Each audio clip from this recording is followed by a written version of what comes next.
Antropofonías, conversaciones desde la diversidad. Un programa del Instituto Colombiano de Antropología e Historia, ICANN, y del Museo del Oro del Banco de la República.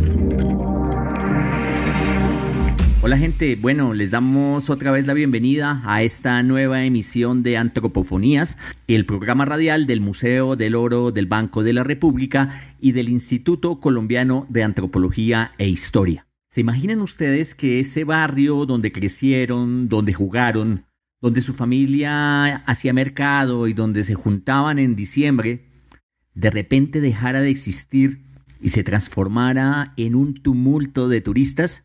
Y además que el valor de los impuestos y de los servicios públicos se volvieran impagables. Esto es lo que le ocurre a muchos barrios, pueblos y veredas del mundo y pone en evidencia la fuerza de ese proceso de despojo cultural que implica la gentrificación.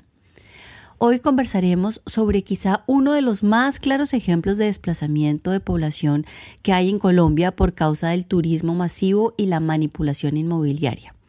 Hablaremos de la gentrificación del tradicional barrio Getsemaní en Cartagena. Comunidades antropofónicas. En nuestra sección Comunidades Antropofónicas vamos a presentar dos testimonios de habitantes de Getsemaní que muy brevemente nos hablarán de las implicaciones que ha tenido en su vida la transformación radical de su barrio, de ese lugar donde crecieron y donde construyeron sus familias. Como primera medida, escucharemos a Davinson Gaviria, habitante de Getsemaní, quien nos cuenta algunas de las implicaciones de ese turismo que arrasó con su barrio. Bueno, durante el día, que se supone que es un poco más calmado, también tenemos muchos vendedores, raperos, habitantes de calle, en fin. A veces también cuando la gente siente que en la calle llega un crucero y hay 50, 100 personas en una calle muy angosta, alguna inconformidad también se nota por parte de los vecinos, porque obviamente eso también impide la movilidad también de la gente. Y como Getsemaní es un barrio de puertas abiertas, también el ruido trasciende hacia dentro de las casas. Se ha perdido bastante de pronto ese tipo de espacios y también mucha de la vida cotidiana de la gente.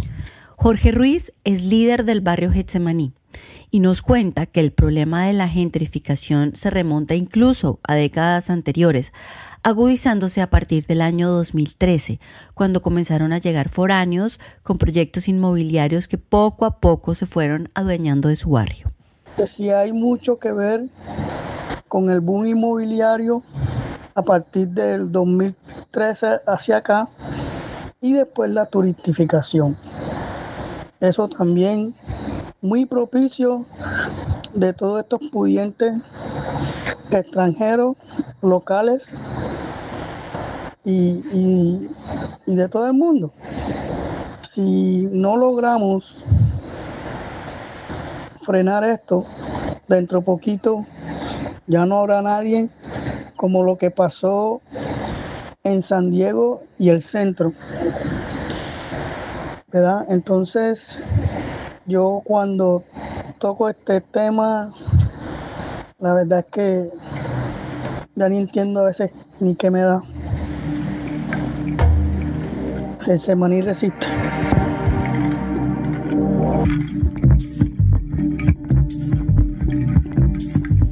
Identidades en diálogo.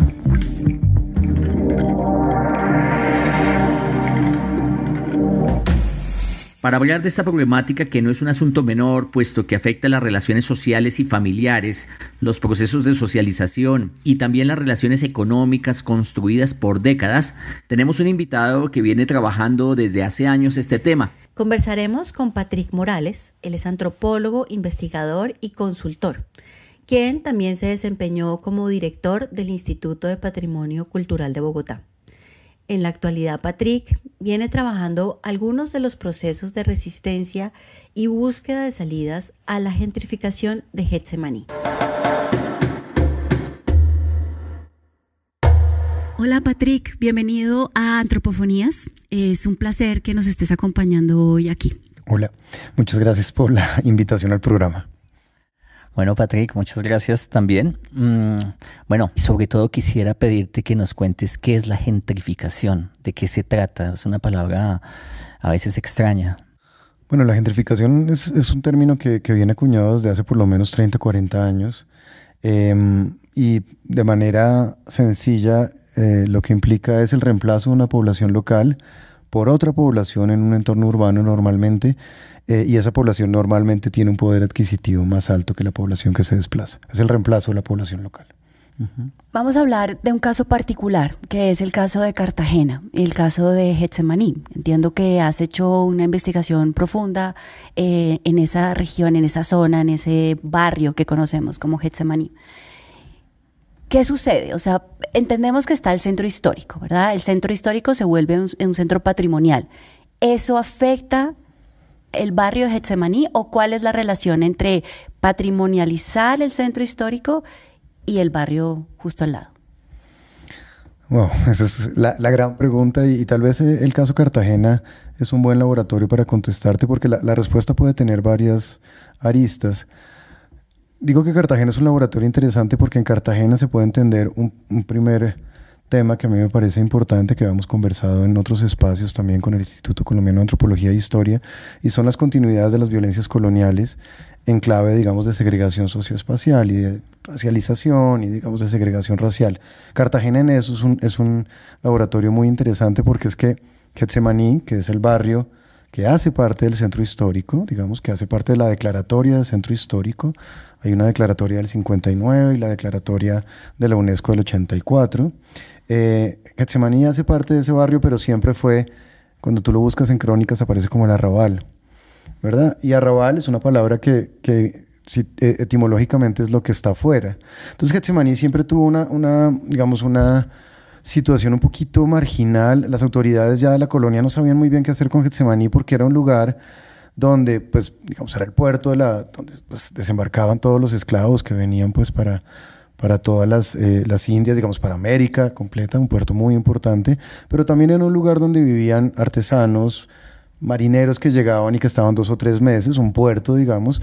Era un lugar muy diverso y las autoridades coloniales no sabían muy bien qué hacer. Ya en el siglo XVIII, por ejemplo, decían, no, incluso antes, en el siglo XVII, señalaban que sería bueno de repente tumbar Getsemaní, porque es que ahí no se podía controlar mucho lo que pasaba. Había negros libertos, había lo que llamaban pulperías, que eran los bares de hoy, digamos, se llamaban pulperías, eran lugares para ir a tomar ¿Y pulpería alcohol. porque No sé de dónde viene la palabra, es una gran pregunta, podríamos investigar, pero eran lugares que a la corona no le gustaban mucho porque eran lugares donde se reunían grupos que complotaban contra la corona, contrabandeaban la independencia, digamos, lugares siempre como para complotar un poco.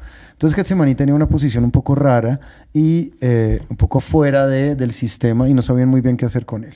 Y por eso fue segregado. Si tú te fijas, digamos, Getsemaní está un poquito fuera, está fuera de las murallas, digamos, las murallas de Getsemaní se hicieron después, pero primero se hicieron las murallas de lo que se llama el centro, Santo Domingo y San Diego. Y Getsemaní ya tenía esa posición marginal. Luego, por supuesto, ya para hilar con tu pregunta y podemos profundizar después, la patrimonialización lo que hace es decir, bueno, entonces vamos a hacer una declaratoria que se basa ¿en qué? En las calidades arquitectónicas de las viviendas. Las calidades de Getsemaní son lo que han llamado arquitectura modesta. A mí no me gusta ese término, pero son casas más bajas. Las casas de centro histórico son las casas grandes, digamos, las casas de 2, 3 pisos. Y de alguna manera se pensaba que lo que había que preservar eran las casas altas de Cartagena. El patrimonio de Getsemaní, aparte de ser un arrabal, es decir, de tener un estigma sobre esa población que venía de la colonia, había un estigma que se superponía a lo patrimonial, porque lo patrimonial decía, vamos a conservar las casas bonitas, pero las casas bajas donde vivían los esclavos, que lo que llaman casas accesorias, digamos, casas pequeñitas con patios grandes donde vivían varias familias, eso no valía la pena conservarlo, eso no era lindo. Entonces la patrimonialización concentra su foco sobre el centro histórico y de alguna manera piensa que a Getsemaní hay que borrarlo. De hecho, en el 60 y pico hubo un plan urbano para borrar Getsemaní de Cartagena. Estoy hablando de 1960, o sea, estoy hablando ya siglo XX. Luego, por supuesto, ese plan urbano iba de la mano de la desaparición del mercado de Cartagena, que estaba en el corazón de Getsemaní, donde hoy está el centro de convenciones. Unos arquitectos muy reconocidos, cuyo nombre no voy a señalar, De alguna manera pensaban que en Getsemaní había que conservar 4 casas, 5. Eso era lo que había que conservar. El resto se podía tumbar. Y si ves, hay una continuidad desde la colonia, de esa mirada un poquito estigmatizada de segregación. Y en Getsemaní entonces, de alguna manera se pensó que lo que había que conservar era realmente algunas casas muy notables, el claustro de San Francisco, que fue el primer claustro de Cartagena, y el resto se podía tumbar. Entonces la patrimonialización se monta sobre la estigmatización, sobre, digamos, la violencia colonial de la segregación, y produce un efecto donde primero Getsemaní era considerado un sector muy peligroso, los 70s, 80s, sacan el mercado, ponen el centro de convenciones y se va volviendo lentamente el barrio cool de Cartagena, ¿no? Es una operación deliberada. Pensando en este barrio, digamos que calienta en todo sentido, donde pasan cosas, donde la gente está haciendo y cómo llega esto de la gentrificación y qué está pasando en Getsemaní, porque yo supongo que ellos o los habitantes de ese barrio no se están dejando gentrificar tan fácilmente, o cambio la pregunta, ¿cuál es el peligro de la gentrificación real para los habitantes de Getsemaní? Digamos, en esquema rápido, la gentrificación tiene unas etapas que son muy conocidas. Es muy importante que señalemos y recordemos eso. Es un fenómeno deliberado. No parece un fenómeno que solamente pasa, exacto, natural, pero no, es deliberado. Y está mediado por una sola cosa, los precios del suelo, digamos. Funciona con la especulación de los usos del suelo, como funcionan muchos procesos de renovación o expulsión urbana en el mundo, no solo en Colombia. Es el uso, digamos, el precio del suelo y el uso del suelo. Entonces, en Getsemaní, ¿qué es lo que pasa? Primero lo estigmatizan como un barrio peligroso. En los 70s, 80s uno no entraba a Getsemaní. Uno hacía turismo en Boca Grande o en San Diego, pero Getsemaní era como, se va a meter allá. Y sí era un barrio, digamos, difícil, con condiciones difíciles. Y lo que pasa en Getsemaní es que el estigma es la fase 1 de la gentrificación. Tú estigmatizas un barrio para bajar el precio del suelo. Y luego dices, no, pero este barrio tiene unas cualidades importantes, es cool. Sistemáticamente, o sea, es decir, claro, los estudiosos de la gentrificación lo vuelven sistemático, pero es que la gente no, parece que no lo fuera, parece que es que sí, es peligroso y se arregló. Ay, ahora está bonito Getsemaní, tiene vida de barrio. La segunda fase es lo que llaman en la literatura de gentrificación los artistas exploradores. Ay, se llena de grafitis. Buenísimo, llegaron los artistas con la mejor intención. Cuando entran los artistas a un barrio, como sucedió en Getsemaní, esa es la fase 2 de gentrificación. Cuando entran los artistas a vivir un barrio, los artistas no van a comer lo que hay ahí. Ponen una panadería que son cupcakes. Y todo empieza a aparecer en inglés. Bread, coffee, y empieza a funcionar de esa manera rápidamente. Y lo que empieza a pasar es que pasan dos cosas. Getsemaní se organiza para que la vida en Getsemaní sea mucho mejor y empiezan a hacer un proceso de recuperación cultural muy importante. Y lo segundo que pasa es que todo el tema de suelo en Cartagena amurallado se va quedando, ya pues, escasea el suelo y se empieza a mover a Getsemaní. Y digamos, la fase 3 es cuando nos sales en una revista internacional, como en este caso en Forbes, el barrio más cool de América Latina. Que fue hace unos 10 o 15 años. Cuando te pasa eso y te nombran el barrio más cool, pues estás muerto, digamos. Ya no hay nada que hacer. Estás muerto en términos de gentrificación. Y lo que pasa es la fase final de ahora. 115 Airbnbs, digamos que Getsemaní son, recordémoslo, son 10 manzanas, ¿no? 115 Airbnbs, 72 hoteles, una población que pasó, sin duda, restaurantes, y una población que pasa de 18.000 cuando estaba el mercado en 1978, 16.000, a 500 habitantes el día de hoy. Entonces, ese es el esquema. Ahora, tú me preguntabas por la resistencia, pero no sé si Vladimir quiere complementarla. Pues, ¿qué hacen los habitantes para evitar eso? Cuando dices 500, y quisiera aclarar, hablamos de personas que viven, ¿no? Porque tenemos una población flotante que circula permanentemente de turistas, de usuarios, de restaurantes y eso. Así es. 500 habitantes locales, se hizo un censo, pues lo hicimos con las organizaciones, 112 predios, donde viven o getsemanícenses en arriendo o en propiedad. 112, son 4 personas por familia, da 500... Y se hizo el censo completo, son 500 habitantes locales que ahora viven en Getsemaní. Entonces, ¿qué pasa? Podemos hablar de las estrategias, si quieres, para resistir. Sí, quiero. Sí, vamos con eso. Claro, ahí hay varios problemas, digamos. Uno, el precio del suelo lo que hace es que la gente que hoy vive en Getsemaní en una casa grande, no las accesorias, en una casa grande, pues su casa puede valer 3.000 millones. Es importante. O se la pueden arrendar por 30 millones mensuales. Entonces, claro, la presión es tanta y como empiezan a subir los servicios públicos y la vida por la presencia de esta población local flotante o turista o personas que viven en casas secundarias, la vida se vuelve mucho más difícil. La gentrificación también hace otra cosa y es que empieza a desmantelar servicios sociales para la gente. Getsemaní tenía puesto de salud de segundo nivel. Se acabó hace unos 15 años. Digamos, todavía está la escuela La Milagrosa, que es una pequeña escuela primaria, en unas condiciones muy precarias, pero la gentrificación lo que hace es quitar servicios para la población local. Los turistas no necesitan, pues si van, los gringos que están allí, pues van al hospital de Boca Grande, no necesitan colegios para sus hijos, porque sus hijos no van por temporadas, no habitan allí. Entonces, el desmantelamiento de los servicios sociales, sumado al precio de la vida, o sea, comer en Getsemaní quedan poquitos corrientazos, o sea, muy poquitos. Getsemaní, si no, pues te cuesta 40.000, 50.000, 70.000 un plato, pues para la gente es muy difícil. Y más si te hacen ofertas todos los días para comprarte o arrendarte tu casa. Entonces, esa presión es muy, muy grande y ante eso, lo único que habría es una acción decidida del Estado, que no ha pasado, por dos cosas. Congelar el precio del suelo, para que la presión no continúe, digamos, como congelar el precio del suelo y ayudar a que la vida sea mejor, es decir, tener servicios esenciales en el barrio para que te puedas quedar y exonerar el predial y los servicios públicos. ¿Hay alguna experiencia en el mundo donde ese tipo de situaciones de gestión pública del Estado o de las alcaldías, los ayuntamientos se hayan dado? Sí hay. Esto es un tema de voluntad política, el tema de Cartagena y de la gentrificación en general.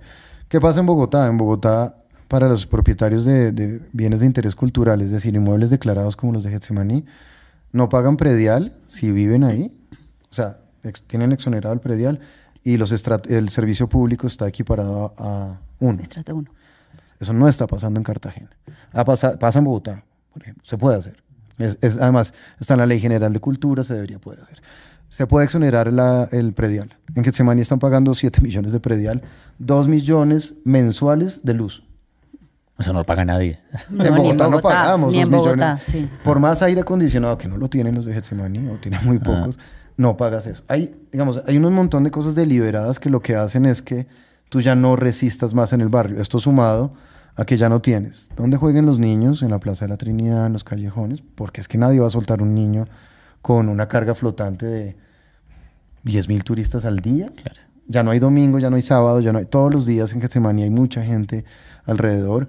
La presión del ruido, la presión de los Airbnbs, la prostitución, el microtráfico, todo lo que trae también el turismo sin control. Entonces ya no hay vida, ya no hay, es decir, ya no hay cómo resistir. Exacto, no hay barrio y no hay cómo resistir.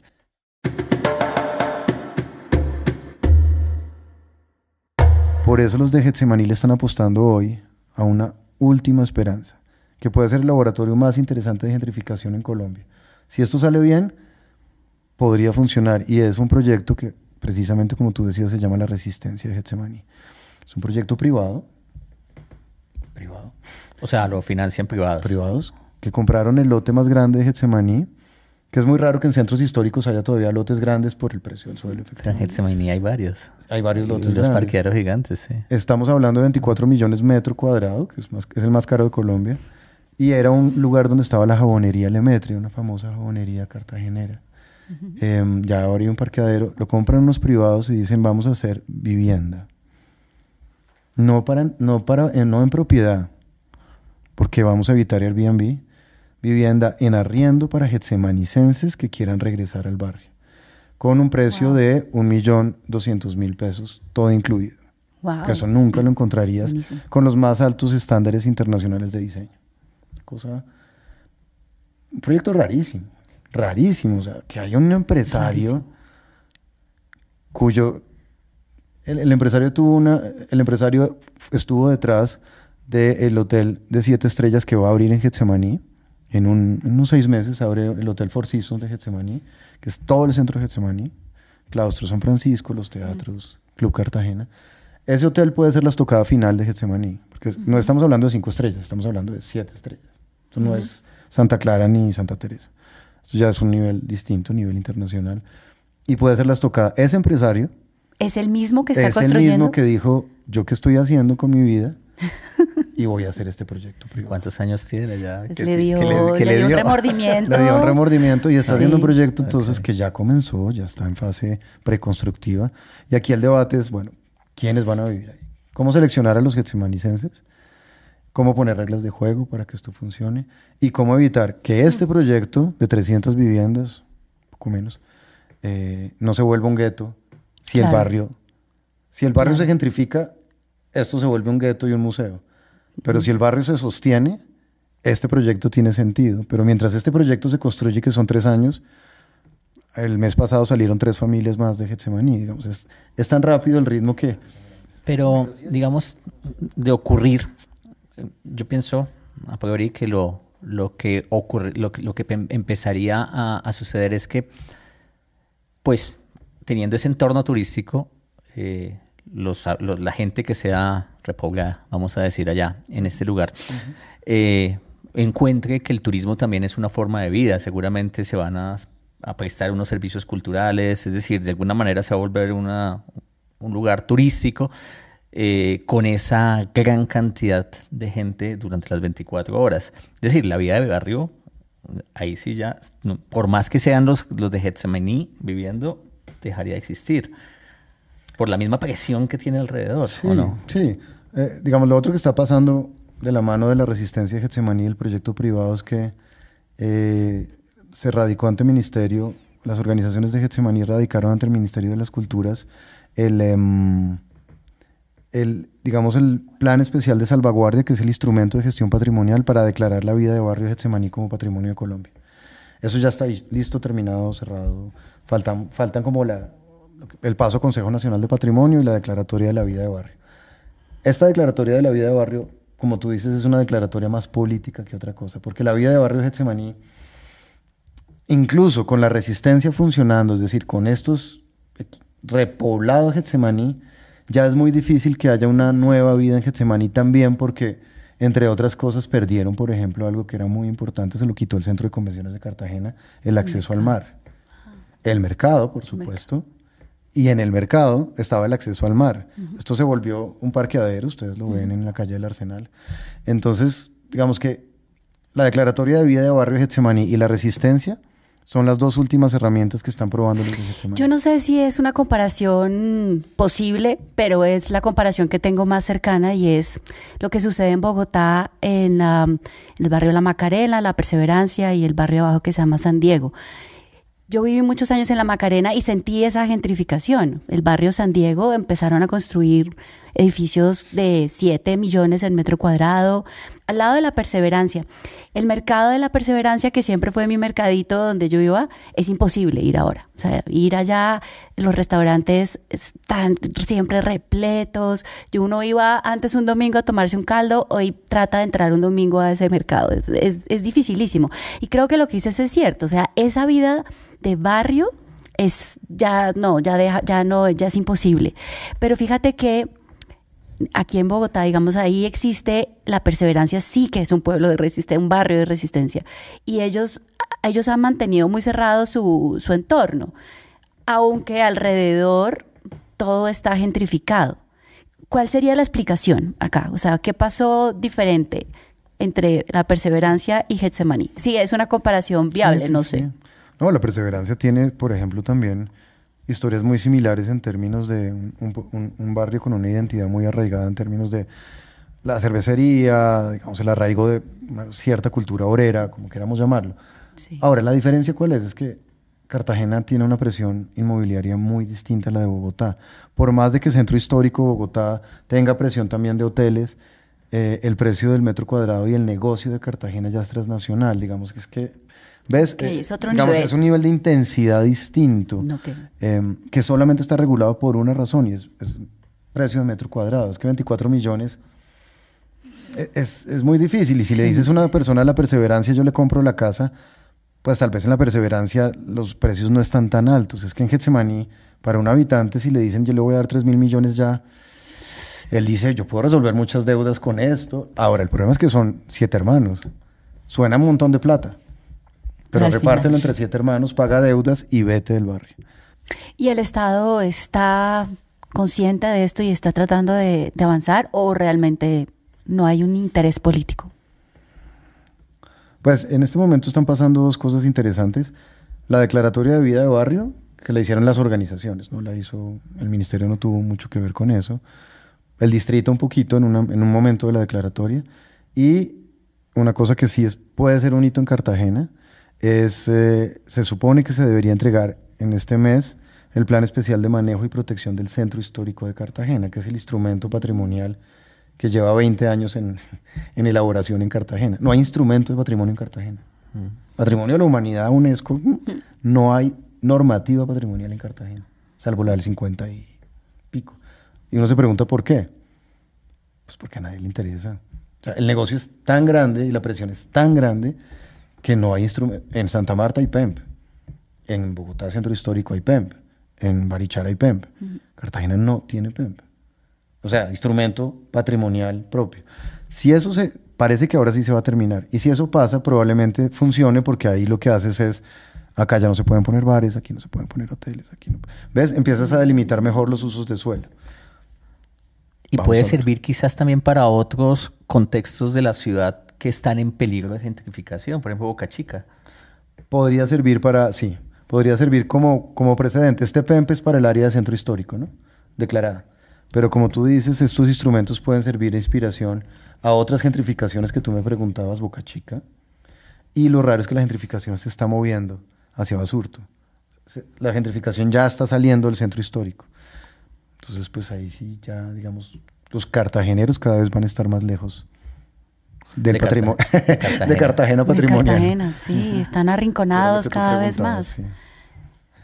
Bueno, no sé, Patrick, ¿alguna idea que quisieras compartirnos antes de despedirte? No, tal vez para cerrar y agradeciéndoles a ustedes esta conversación, es pensar que hay que hacer cosas y se pueden hacer cosas. La gentrificación no es un destino inevitable.